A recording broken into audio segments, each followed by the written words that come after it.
Hello, magandang araw po. Paano nga ba mag-deposit ng pera at crypto sa GCrypto? So, una, dapat meron muna kayong verified GCash account. Kung wala pa, nasa description ng video na ito ang mga links na kailangan ninyo.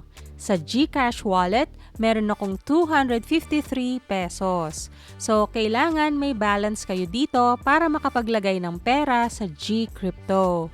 Okay, i-click natin ang View All, itong may 3 dots. Tapos, scroll natin hanggang sa Grow. At i-click ang GCrypto.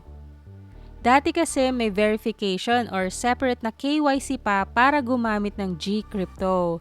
Hindi ko lang sure ngayon kung ganun pa rin or sapat na verified ang GCash nyo.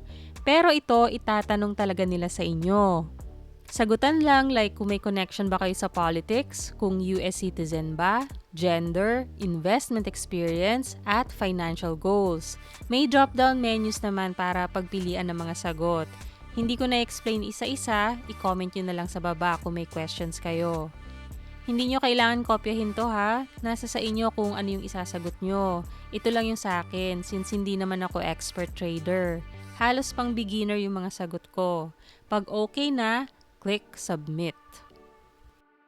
Okay, so powered by PDAX ang GCrypto. Kung gusto niyo naman magkaroon ng PDAX account, check nyo na lang sa description ng mga links. Yan, basahin at intindihin ang terms and conditions at privacy policy nila. Kung sumasang-ayon kayo dito, i-check nyo lang ito, then click Go to GCrypto. Okay, let's go! Pwede nyo rin sundin ang tutorial nila. Okay, so nasa GCrypto na tayo.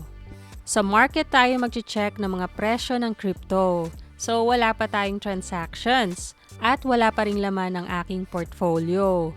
Kung gusto nyo mag-deposit ng pera, pwede nyo i-click ang top up dito or sa main page ng GCrypto, yan, top up. Manggagaling sa GCash wallet nyo ang pang top up dito. Halimbawa, 50 pesos. Okay, walang convenience fee. Continue lang. Okay, i-check ang mga detalye, then click Pay. So, successful daw. Check natin sa GCrypto. Ayan, magre-reflect siya sa trading wallet. Then, nabawasan na ang balance ko sa GCash wallet. Kung gusto nyo naman mag-deposit ng crypto, hindi naman kailangan may balance sa GCash wallet. Punta ulit tayo sa GCrypto. Ayan. Minsan, ang medyo hassle lang dito yung maintenance nila kasi minsan unavailable ang mga services. So, wala pang crypto sa portfolio ko. Okay, sa market tayo. Pwede nyo i-click ang See All or i-click na lang ang Market tab dito para makita natin lahat ng crypto na nakalist sa GCrypto. Pwede nyo rin siyang isort base sa category na gusto nyo. Naka-default lang yun sa akin. Ngayon, pipili na ng ide-deposit. Pwedeng i-type dito para ma-search. So, halimbawa, Polygon. Yan, Pol. Then, i-click nyo yung pinili nyong crypto.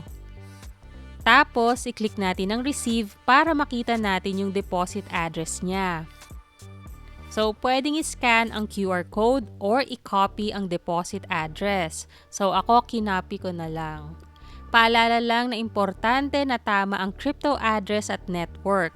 Kasi pag mali, pwedeng hindi nyo na ma-receive sa GCrypto or hindi nyo na mababawi pa. Kaya, i-check nyo mabuti. Katulad nito, dapat Polygon network din siya.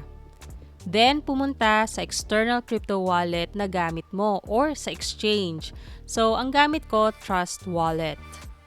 Then, hanapin at piliin ang crypto na gusto nyong isend or i-deposit sa GCrypto. Sa akin, Pol, na under Polygon Network. Parehas na nakalagay sa GCrypto. Then, i-click ang Send. Tapos, i-paste dito ang kinopya na deposit address sa GCrypto. At ilagay dito ang amount na isi-send. So, ako lalahatin ko na kaya kinlik ko yung max.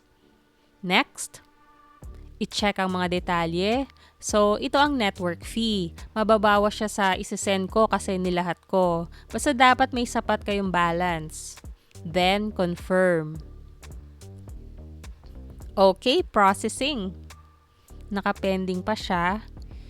Hindi ito agad-agad na re-receive sa Gcrypto kasi depende din sa number of confirmations at sa network traffic. So, antayin lang.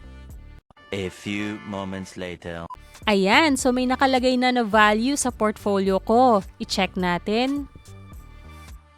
Okay, so na-receive ko na ang Polygon ko sa Gcrypto. Ganun lang mag-deposit ng pera at crypto sa Gcrypto. Thank you for watching. Like, share, and subscribe.